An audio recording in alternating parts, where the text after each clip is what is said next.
Fact 1.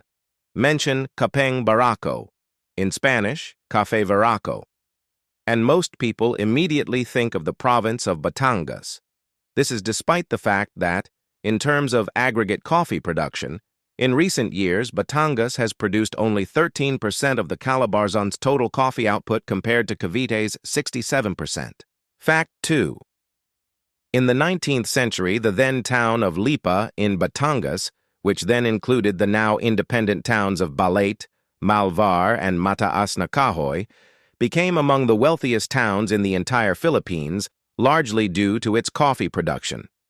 This success would ultimately encourage planters in other towns in Batangas and also in the neighboring province of Cavite to turn to the crop in what was then a lucrative industry.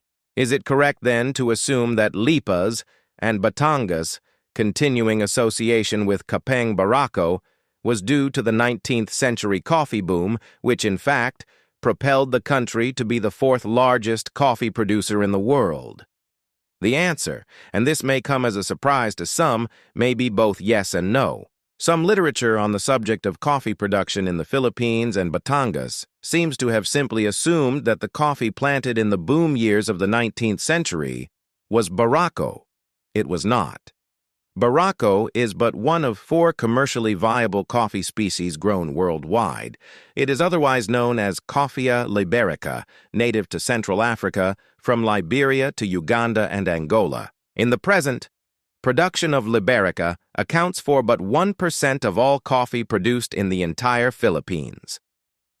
In 1998, a local historian by the name of Seferino Cappuccino of Mataas na Kahoy, Batangas, wrote in an unpublished work that the coffee for which the then town of Lipa became extremely wealthy was, in fact, another variety called Coffea arabica, first found in Yemen as early as the 12th century.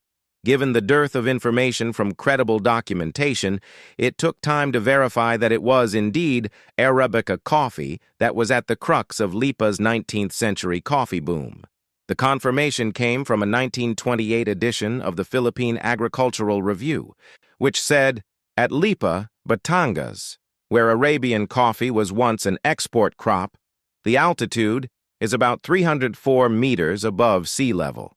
The proverbial boom to bust came in the last decade of the 19th century, when coffee trees in Batangas and elsewhere began to die out until they were practically wiped out by coffee rust and insect infestation. By the early 1900s, the fledgling American colonial government, through the equally new Bureau of Agriculture, and with a view to reviving the coffee industry in Lipa and Batangas, started experimenting with more blight-resistant varieties of coffee. In Lipa, an experiment was made, with encouraging results, using a variant of Arabica coffee called Magarogipe, believed to have mutated spontaneously in the Bahia state of Brazil. There were also experiments with other foreign varieties of coffee like Excelsa, Robusta, and, the most relevant to this article, a type of Liberica coffee called Abeokuta, from the island of Java in Indonesia. The results of the experiments awakened a lively interest in the people in Batangas, with the exception of Arabica, presumably including the Magarogipe, which would only result in disappointment due to the susceptibility of the variety to the coffee blight, and again presumably despite the earlier encouraging results. Liberica would initially be planted in the Roxas estate in Lipa, Batangas, although the plantation would eventually be overrun by other forms of native vegetation. Still, the estate would ultimately become the primary source of seeds when the planting of Liberica eventually caught on and this type of coffee became widely cultivated in Batangas.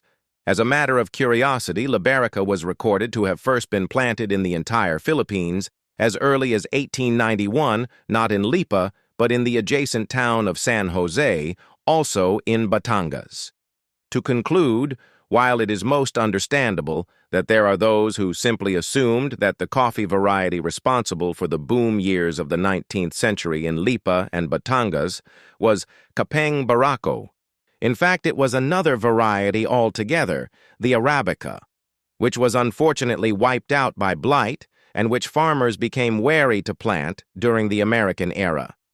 To be more precise, Lipa's and Batangas' association with Kapeng Barako is likely more because it was here that Liberica was first widely cultivated in the first quarter of the 20th century, where many plantations were previously planted to coffee, albeit the Arabica type, and where, to the present day, locals continue to have a distinct preference for this strong but flavorful coffee everyone simply refers to as Barako. Thank you so much for joining me on this journey through the history of Philippine coffee. If you found this interesting, don't forget to hit that like button and subscribe for more deep dives into our amazing culture and history. Let me know in the comments what your favorite Filipino coffee is. Until next time, stay curious.